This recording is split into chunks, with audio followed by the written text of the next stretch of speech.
I look back to a simpler time with the LUNC community and seeing what people were more in favor of and understanding kind of where we needed to go.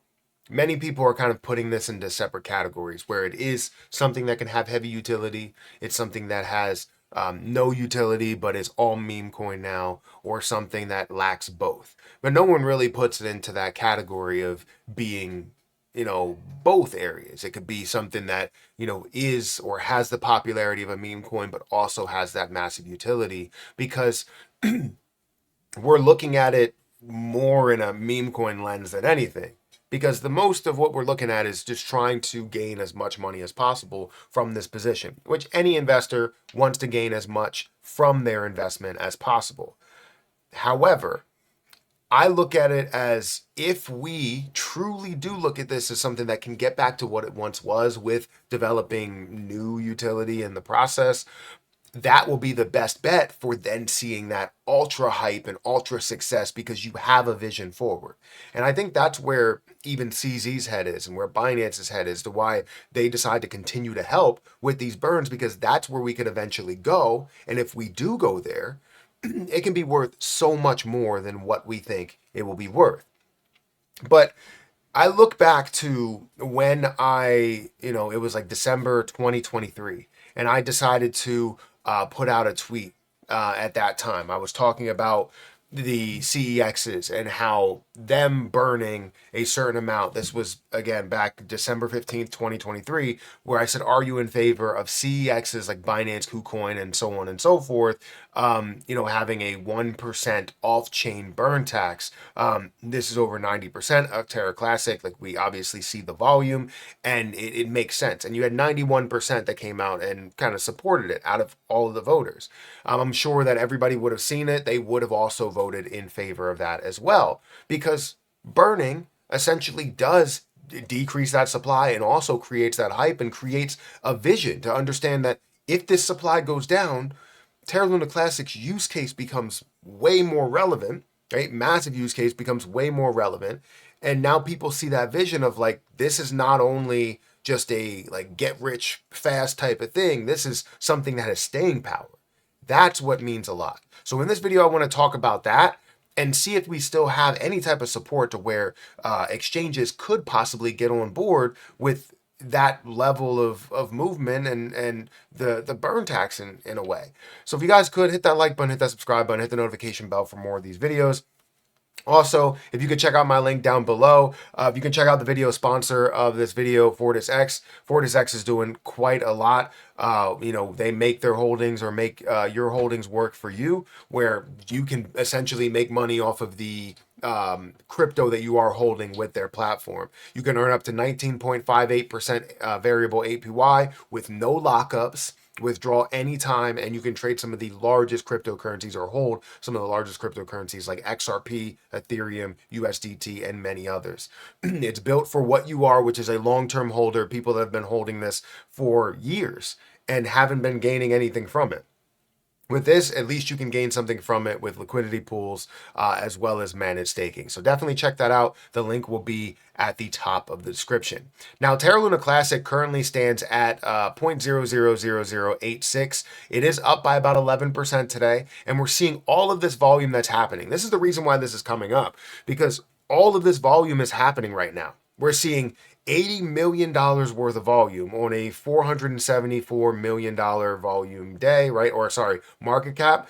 We're seeing an $80 million volume day. Had 16% volume to market cap ratio. Now, I know what you're probably saying. 60%, or sorry, not 16%, $80 million is a lot. How much is going to the burn tax? Well, less than 100,000 is going towards their burn tax that they have right now, which is 0.5%. They did have a 1.2%, but that was something that people thought of as, or validators thought of as, like, too much to handle. But in reality, that's not the case. It's not too much to handle. We all sacrifice something in order to have that end goal of, recovery and, the repeg of USTC and so much more. But I proposed that when we look at the volume, over 90% of that volume is CEX volume. $77 million worth of volume in the last 24 hours have gone through CEXs. If we can see those central exchanges that are deciding to then add some sort of simple burn tax off of what we can do buying and selling, or even do what Binance is doing, which I feel like is more of a hassle, because if they burn their fees, they're burning their own money rather than taking a percentage of what we accept and what we want to give up. So I think all of us have to agree that that is the right way to go and kind of lobby for that to happen. And if we lobby for that to happen, not necessarily saying we won't use your exchange if you don't do it, just say, look, we want this to happen. We all agree that this is a good idea and we are willing to accept it as we are making these moves, wherever this happens, right? 0.5% on chain. It would be great to do a higher tax off chain to make people want to make moves on chain. So 0.5% and then a 1% on chain, that would be amazing. And then we would see those burns absolutely just fly off. All of the supply, or virtually all of the supply, we would be able to burn off. And also, if we had that vision forward to say we're going to be able to burn down the entire supply with that, well, now we have more investors that are like, well, if they're burning down the supply and it can stay at a $400 or $500 million market cap, this price is going to be massive, right? A $500 million market cap at a 500 million coin supply is a $1 price point. It is a massive move from where we stand here today, right? So you can see that it has the ability to cater to investors' wants and needs, as well as the chain's use case wants and needs with that as well. I think people overlook this a lot because I did put this out here. People do support it. People do understand it. And it's the simplest way of looking at it. Yes, we can go about everything that we want to do, but then things that are happening where majority of money is going through, we have nothing that we're gaining from it. Besides the volume and the movement for investors and then the immediate downfall, right? People getting out of it because they saw a 10%, 50%, 100% gain. That's not what we want. When this goes up to a penny, right? Let's say it goes up to a $50 billion market cap, which would be about 1 cent. $55 billion market cap would be about 1 cent. Let's say it gets up to there. What's going to happen after that? Are we going to see the algorithm back in place? Are we going to see Terra Luna Classic back up to $1? USTC back up to $1? Are we going to see USTC be supported by Terra Luna Classic at that level? No, we're not. We see nothing else but people wanting to accept whatever gains that they have. However, on the contrary, if we have the burn or the decrease in that supply through various sources, any way, right? We burn down that supply. Now it gets up to $1, $2, $5, whatever. It has a reason for people to hold it, use it, see it, watch it grow, be a part of it in the long run, because $5 can support a $1 USTC. $10 can support a $1 USTC. 1 cent cannot support a $1 USTC. It's as simple as that. Very, very simple. I'm a big fan of it. I know it's sometimes too oversimplified and people look at it and go, we're not there anymore. We're way past that. I don't think we are. I think where we started since the beginning and saying we need to see burns is where we also need to be the entire way until we actually see those burns. That's my overall thought. I don't care what anybody else thinks. I obviously hear them out, but I think that is the way to go, and we should have been there from the beginning, and we should have been supporting this from the beginning.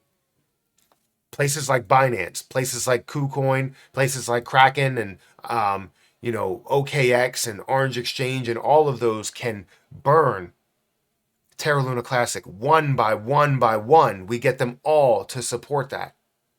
And when they do, that 77 or however much million that we're not getting any type of benefit from, we then start to see that benefit, right?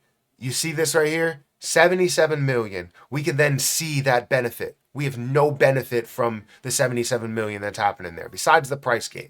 But then once that price gain reaches a certain level, it's not a price gain anymore. It's a price fall. And it's now a rush to see who can take the most profit.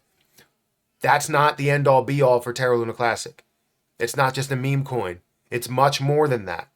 And this can be the first actual community driven coin that can be worth so much more because of the use that we can feed off of as a community. It can be so much bigger than where it stands here today. That's just my overall opinion. So let me know what you think in the comment section. Hit that like button, hit that subscribe button. Make sure you check out my link for FortisX down below if you guys are interested in that. And I'll catch you guys in the next one. See ya.